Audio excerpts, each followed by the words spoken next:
Ya, kembali bersama Pak Wibi sebagai Ketua FPRB Batu Retna ya Pak ya.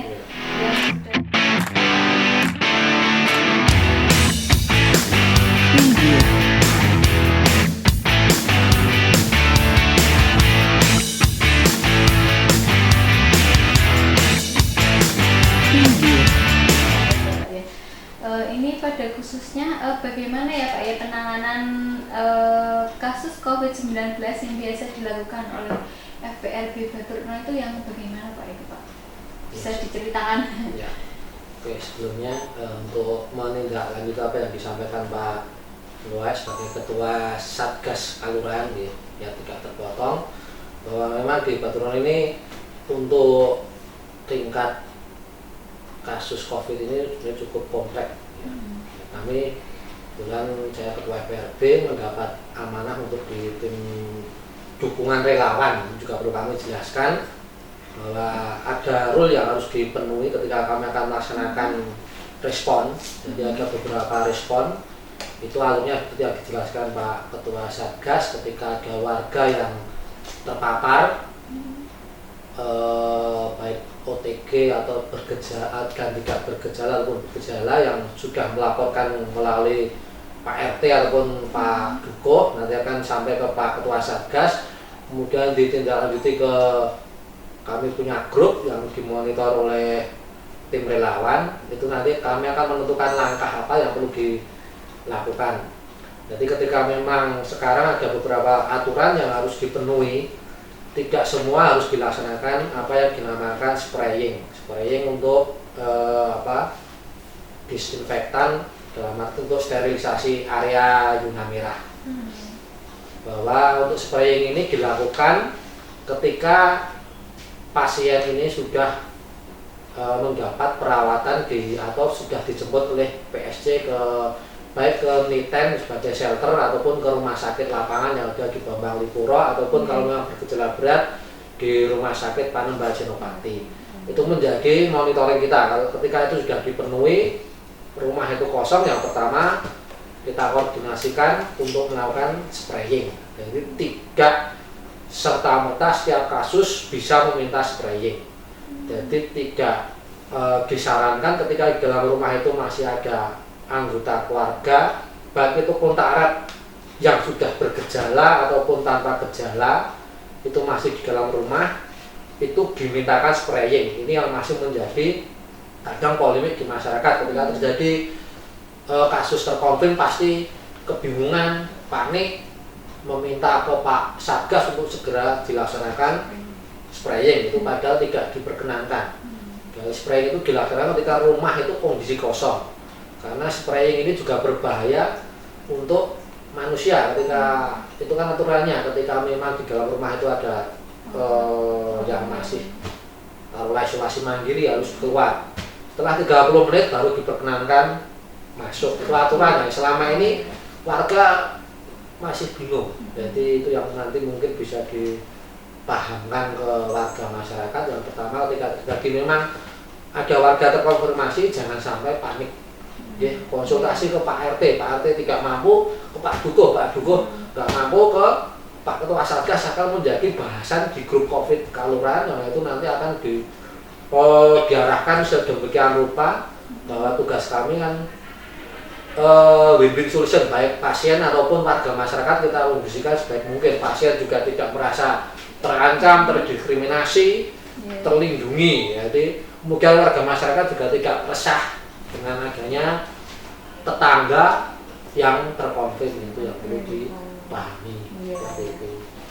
Tapi kalau selama ini misalnya ada kasus tersebut, bagaimana respon tetangganya Pak Wisnu?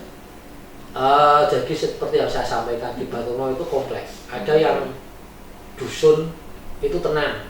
Jadi beberapa untuk gambaran, kebetulan ini kalangan ya, bahwa sejarah dalam 11 bulan ini yang pertama tercetus COVID itu di dusun Kalangan.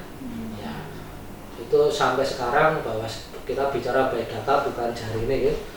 Kalangan sampai sekarang masih dari 8 dusun yang masih bertahan sebagai zona merah, per hari ini kalangan.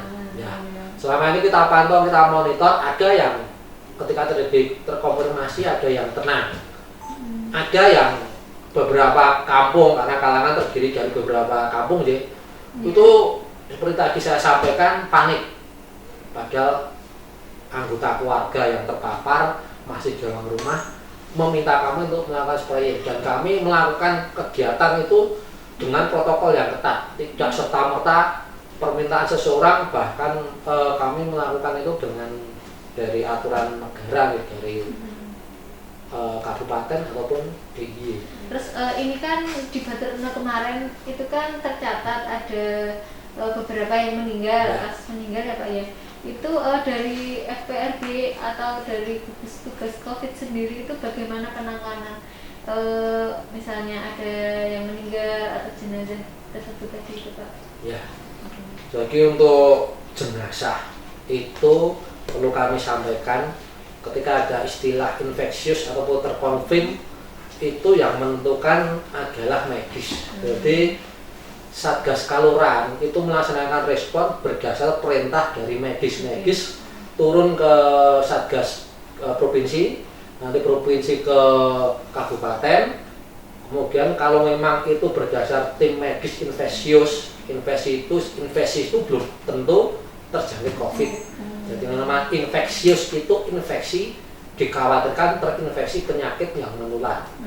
Jadi tim medis pun mengantisipasi keselamatan tim medis sendiri ketika melaksanakan perawatan jenazah ataupun pengantaran sampai ke lokasi, misal ke kalangan, itu juga mengantisipasi keselamatan dari petugas pelaksana.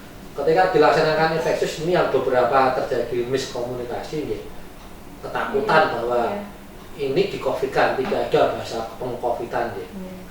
Sampai data di Kalurahan Baturno, kalau memang itu negatif, tapi yang terjadi terakhir kemarin, beberapa infeksius di belakang hari ternyata muncul setelah di PCR resmi itu positif. Itu yang perlu diantisipasi. Di kalangan juga terakhir, karena sesuai data kalangan yang meninggal 1, itu juga dalam masa isolasi rumah sakit. Jadi dilaksanakan penanganan jenazah secara protokol kesehatan. Kami melaksanakan protokol kesehatan itu sampai saat ini masih menggunakan aturan yang ketat juga, karena kami mempertimbangkan keselamatan petugas dan keselamatan lingkungan. Jadi misalnya ada yang dari rumah sakit itu bilang kalau misalnya pasien ini yang meninggal mungkin infeksius, itu berarti diberitahukan juga kepada keluarga itu berarti bagaimana harus gimana gitu, harus menerima gitu ya. Terus ini bagaimana kalau misalnya untuk mungkin keluarga itu menerima dan lain-lain. Kalau misalnya dari warga setempat sendiri itu misalnya ada yang mungkin berbeda pendapat atau gimana gitu ketika menghadapi ada pasien COVID-19 yang meninggal, misalnya dimakamkan di mana, itu kok ada yang menolak, itu nanti gimana ya Pak? Baiknya ya. Mudah-mudahan juga bahwa sebenarnya sudah kita cetuskan di Baturno, pernah kita liput sebagai Kalurahan Baturno ini sebagai percontohan. Waktu itu masuk saya setuju bahwa tidak ada penolakan jenazah, baik itu yang infeksius itu belum tentu, tadi saya sampaikan belum tentu COVID itu karena perintah medis. Ketika terjadi memang ada pemahaman di masyarakat bahwa beberapa posduk itu ada yang namanya cipta kondisi di Kabupaten Kalurahan. Cipta kondisi itu terdiri dari kami, Pak Ketua Satgas, ketua saya dari FPRB, nanti didampingi dari petugas keamanan dari kepolisian dan Koramil. Ini kita melangkah berdasar surat rekom dari medis, dan kita jelaskan seedukatif, sepreventif dengan bahasa yang bukan bisa dipahami, tapi juga tidak ada istilahnya harus pengancaman. Dan selama ini 8 yang meninggal. Semonitoring kami itu terlaksana dengan baik.